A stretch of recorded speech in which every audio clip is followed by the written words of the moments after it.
Alrighty, so we're just out here on the first official practice day with the AC Racing, and we got to see three boats tearing up the race course and some pretty impressive performances of sailing. The breeze was kind of northwest around 13 to 15 knots when we first got out here, and then it died sort of right down to probably as low as like 7 or 8 knots at times. And it was definitely interesting to see how the performance of the boats changed throughout that range of breezes.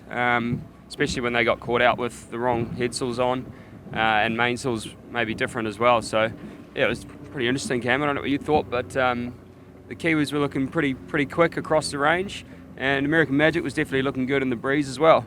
Yeah, I think if you're a Kiwi fan after watching today, you'd be pretty happy from what we saw today, especially in the lower wind ranges against American Magic. They looked very strong. It did look like the Americans had a few problems keeping her up on the foils in those pre-starts, and once that happens, she's a tough old battle back. Yeah, we got to see a couple of interesting pre-starts as well. So sort of early on in the day, the trend seemed to be split tack starts with Emirates Team New Zealand and American Magic, but later in the day we got to see some closer action between Emirates Team New Zealand and Rossa Team Prada. So yeah, some really tight action with both boats starting down towards the pin end within just meters of each other, and pretty good chance to check the speed. And I think, like you said, we're pretty. You'd be pretty happy if you're a Kiwi fan from what you saw early on. It's still early days, but yeah, definitely some strong signs to start with. Yeah, if you thought on day one they'd keep far apart from each other, that was definitely not the case with Team New Zealand and Luna Rossa. Yeah, as you say, starting within a quarter of a boat length of each other at the pin end.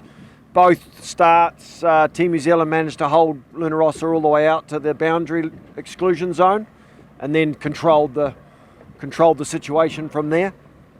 Looking to have pretty nice speed and some quite nice techniques of how to stay off to windward there. What did you see there? Yeah, well, definitely. I think sort of both starts, you would have thought at the time of the gun it was Luna Rossa who maybe had a slightly better position, bow forward and very tight to leeward, tucked up underneath, and you sort of thought it looked like it was going to be very hard for the Kiwis to hang in there, but they managed to sort of gauge off to weather and then put the hammer down and sort of start rolling over the top. And by the time both boats reached the boundary, it was a simultaneous tack and almost identical both times. They ended up directly to weather and on top of the Italians. So definitely, like you said, strong, convincing signs early on, but it's so hard to know with all the equipment that these guys are using, different head sills, we said, different mainsail setups, foils. There's so many different things that go into it. So, yeah, like we said, you can't read too much into it on day one, but definitely, it was some cool racing, and we got to see quite a bit here.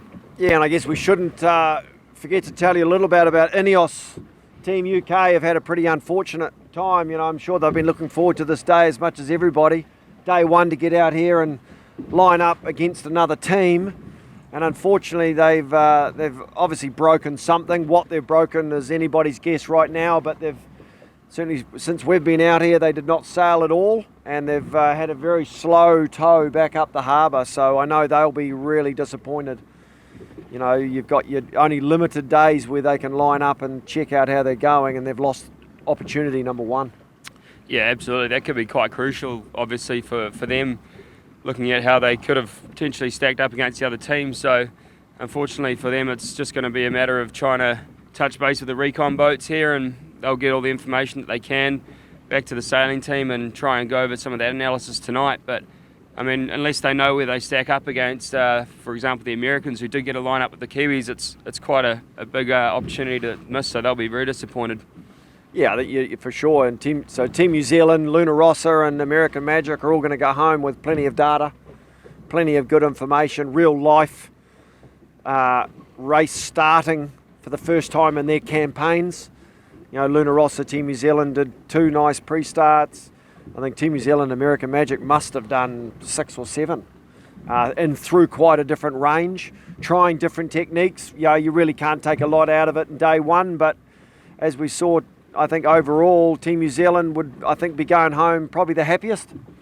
Yeah, and I think just on that as well, obviously this was the first time that we saw any sort of real proper starts, and we saw a bit of a mixed bag. We saw a lot of boats sailing into the box with 2 foils down and kind of sailing dead downwind for a 30-40 second period before turning up and a time to run back to the start line, and there was a little bit of a a lead and push situation in the last 30, but I definitely feel like there's a lot more to come in the pre-starts, and as these guys get to start to do a bit more with the Christmas Cup and moving on into the Prada Cup, you definitely feel like there's different tactics that are going to come out there, and who knows what's going to be the play or the norm when it gets to that point. Yeah, day one doing it, you can only chase your chase boat around so much, and you know what they're going to do. Yeah, there's a lot to learn in these pre-starts, and when we first came out, we saw them doing those split tack starts, which was an interesting development, and then that all tend to go back to the more textbook, I guess, if there is a textbook in these boats at this stage. But a bit of pushing. Team New Zealand probably doing a bit more of a longer distance timed run at the line. Rossa having a bit more work to do in front of them, but obviously really wanting to try and work to win the left.